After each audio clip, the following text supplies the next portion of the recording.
No dia 16 de janeiro, os médicos Luiz Roberto e Vinícius dos Santos foram mortos na saída de um restaurante de luxo localizado no bairro Alphaville Plus, em Barueri. O autor do crime é um outro médico chamado Carlos Alberto, que já possui um histórico de violência. Esse crime repercutiu por todo o Brasil e agora os familiares dos dois médicos mortos lutam por justiça. Fala pessoal, tudo bem com vocês? Sejam bem-vindos a mais um vídeo aqui no canal. E no vídeo de hoje eu vou falar a respeito do caso dos 3 médicos. Um caso que aconteceu recentemente lá na cidade de Barueri. Eu acho que alguns de vocês já devem ter visto no noticiário sobre esse caso. São 3 médicos, cujo 2 são vítimas e um é o autor do crime. Bom, eu trouxe aqui hoje todos os detalhes disponíveis até o momento a respeito dessa história. E se vocês gostarem do meu conteúdo, deixa um like e um comentário que me ajuda muito aqui no meu trabalho. Então, sem mais delongas, bora pro vídeo. Em algum período antes do crime, segundo fontes, uma rivalidade profissional entre os médicos Carlos Alberto Azevedo Silva Filho, de 44 anos, e Luiz Roberto Pellegrini Gomes, de 43, já se desenhava. Carlos era sócio e diretor executivo da empresa Sirmed, especializada na gestão de serviços de saúde, com unidades em Barueri e Bauru, no estado de São Paulo. Ele prestava serviços à rede pública em várias cidades paulistas e de outros estados. Luiz, por sua vez, era dono de uma empresa de gestão hospitalar que competia em licitações públicas por contratos na área da saúde.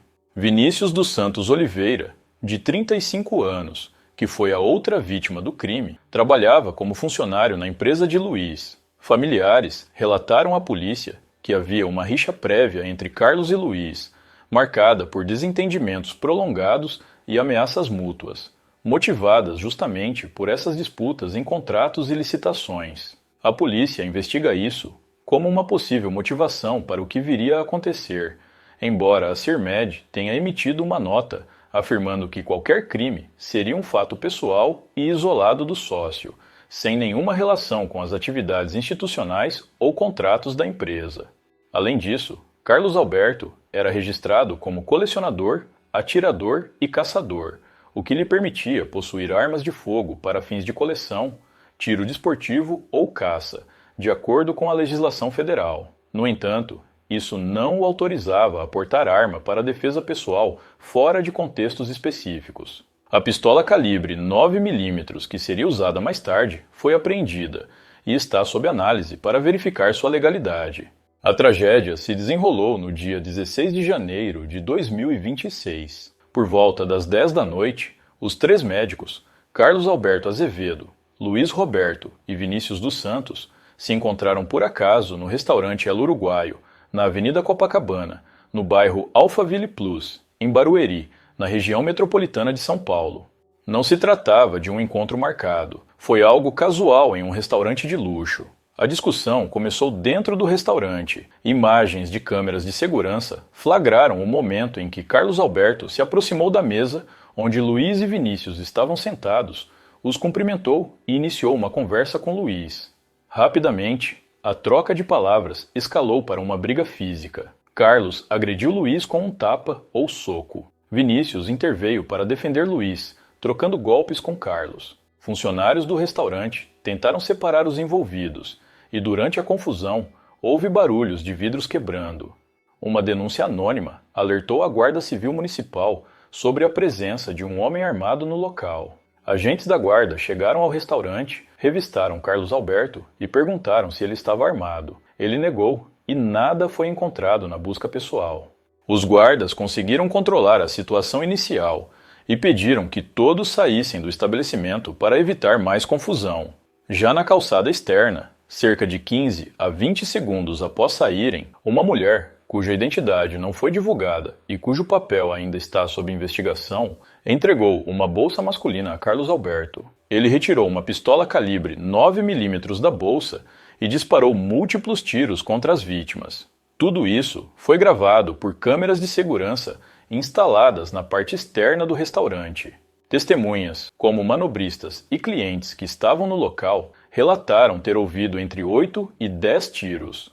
Luiz Roberto foi atingido por 8 disparos, nas regiões da axila esquerda, braço esquerdo, cintura, coxa direita, costas e abdômen.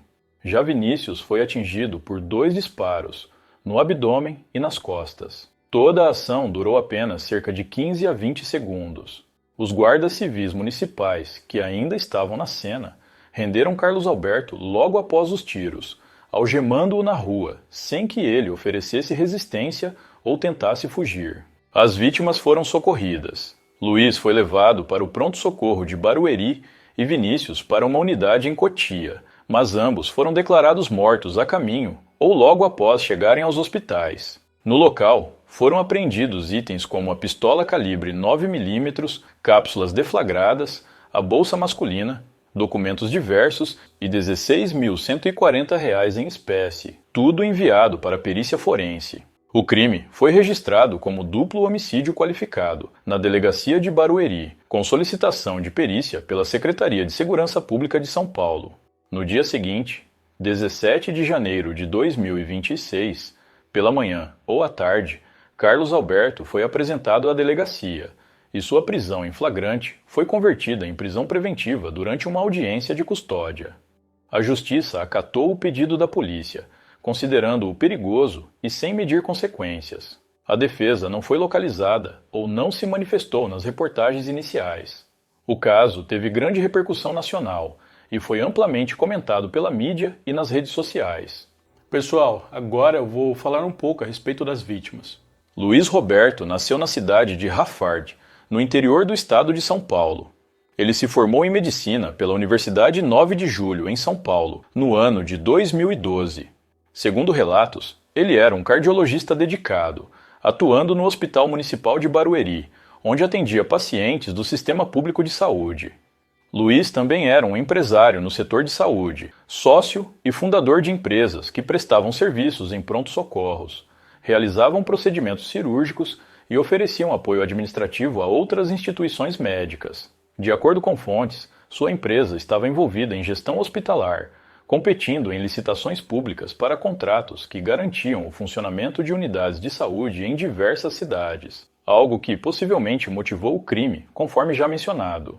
Vinícius dos Santos Oliveira, o outro médico tragicamente perdido naquela noite, tinha 35 anos e se formou em medicina em 2015 pela Universidade de Aquino, na Bolívia.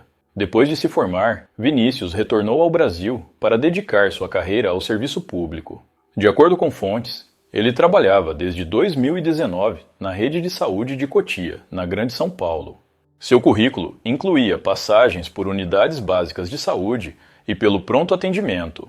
Na crise de saúde global do ano de 2019, Vinícius atuou em um hospital de campanha, enfrentando o caos daqueles dias sombrios, onde médicos como ele arriscavam a própria saúde para salvar outras vidas. Vinícius era reconhecido por seu comprometimento com o serviço público, pelo carinho com os pacientes e pela boa relação com as equipes de trabalho. Pacientes o descreviam nas redes sociais como um profissional maravilhoso e exemplo de médico. Ele deixa para trás uma esposa e um filho de apenas 1 ano e meio, uma criança que crescerá sem a presença do pai. A Prefeitura de Cotia emitiu uma nota de pesar, destacando sua dedicação e o legado de cuidado que ele deixou.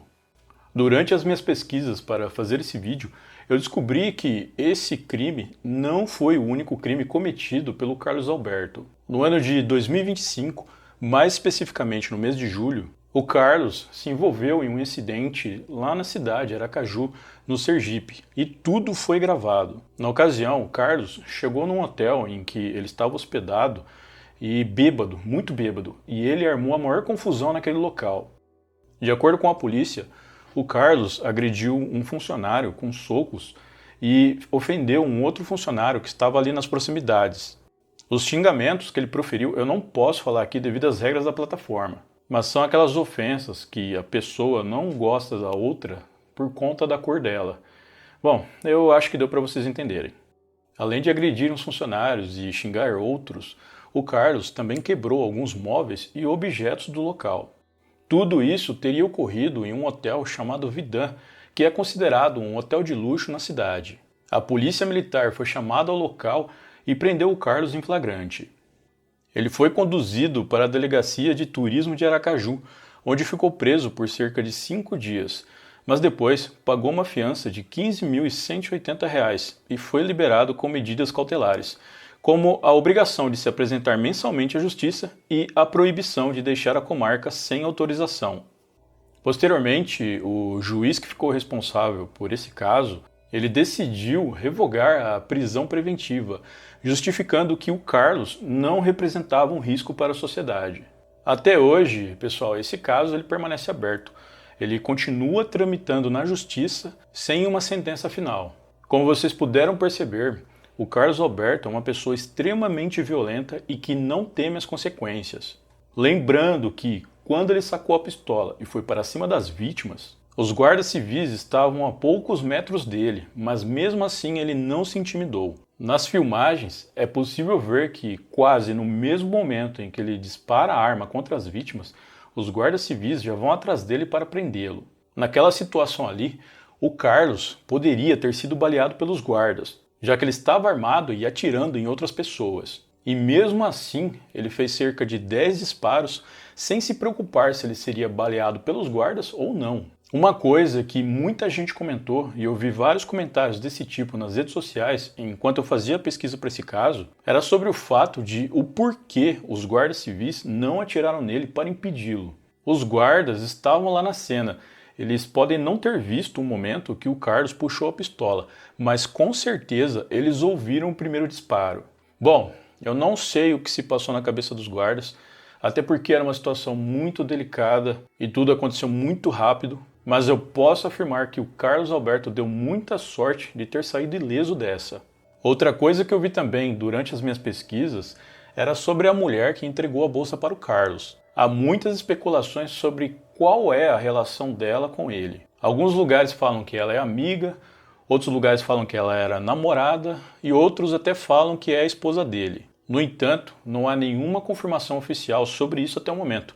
Bom, pelo menos eu não encontrei. Eu também não encontrei informações se o Carlos é casado e tem filhos. As informações pessoais que eu encontrei a respeito dele mencionam que ele fez faculdade na Universidade do Extremo Sul Catarinense e ele teria se formado entre o ano de 2010 ou 2011. As informações pessoais sobre ele são bem escassas. Bom, pelo menos nas fontes que eu utilizei para fazer esse vídeo.